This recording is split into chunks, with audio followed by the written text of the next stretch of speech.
Hello everybody and welcome to another Nephilim build. Today we're going to start a cult as the Lamb from Cult of the Lamb.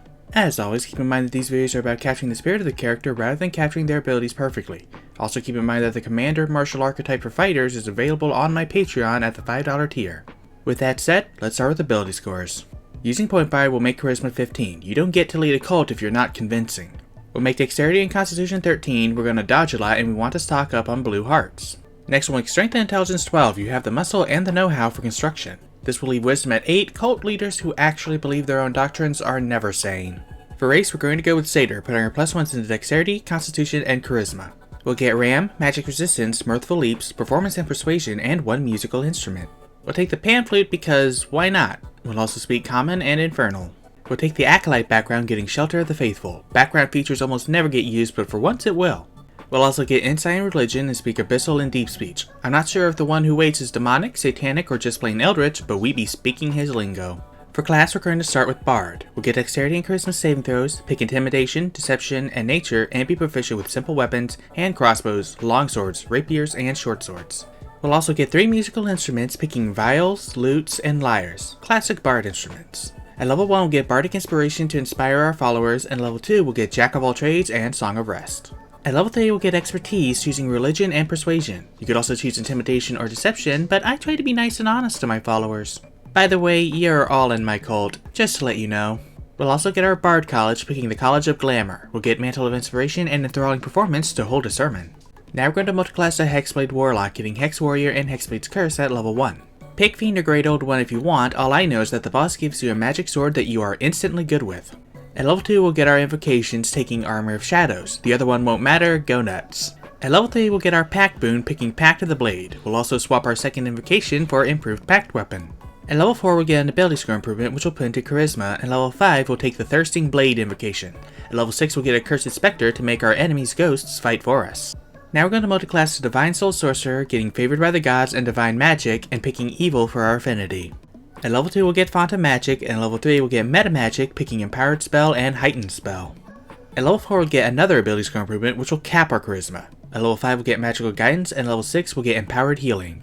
At level 8 we'll get one last ability score improvement which will put into Dexterity. At level 10 we'll get another Meta Magic, picking Transmuted Spell to get some different damage types. Our last level will be level 11 for 6th level spells. Now that we're level 20, we finally have our modifiers. Now to talk spells. As a Sir Bard lock, our spellcasting ability is Charisma. Our spell save DC is 19, our spell attack modifier is +11. Starting with Warlock, we'll have 2 3rd level slots and 3 cantrips to choose from. We'll take Sword Burst for a small death sweep, Booming Blade for a big hammer attack, and Blade Ward to fill the slot. We'll also have 7 other spells to choose from. We'll take Arms of Hadar for some tentacles, and Shatter for Point of Corruption. Next is Enemies Abound for some possession, Hunger of Hadar for Ichor Throw, and Spirit Shroud. I've learned that this is better than Hex if you're playing a Hexblade. Lastly, we'll take Suggestion to give our followers instructions and Magic Circle to hold them until we get around to indoctrinating them. As a level 14 multicaster, we'll have 4 1st level slots, 3 2nd, 3rd, and 4th level slots, 2 5th level slots, and 1 6th and 7th level slot. From Bard, we'll get 2 cantrips, picking Prestidigitation and True Strike, and 6 other spells to choose from. We'll take Bane to weaken the heretics, Cure Wounds to pick up a heart, and Connect Jaunt to dodge through enemies with iframes. Next is Charm Person and Calm Emotions to soothe our followers, and Detect Thoughts to read their minds. On to Sorcerer, we'll have 6 cantrips to choose from.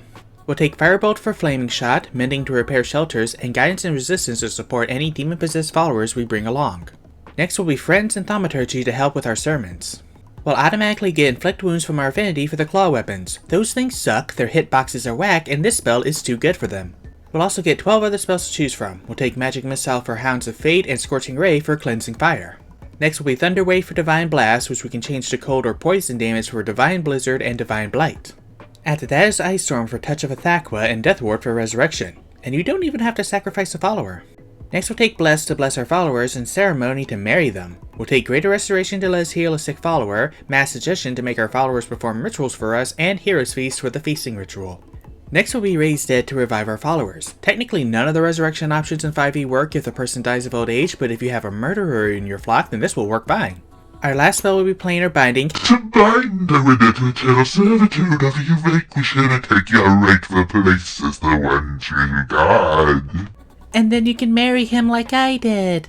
Going back to the main sheet, you can take pretty much any of the weapon options, but I'm particularly fond of the Battle Axe. Our AC with Armor of Shadows is 16, our movement speed is 35, and our average HP is 132 with 98 and 11d6 hit dice. And with that, we are done.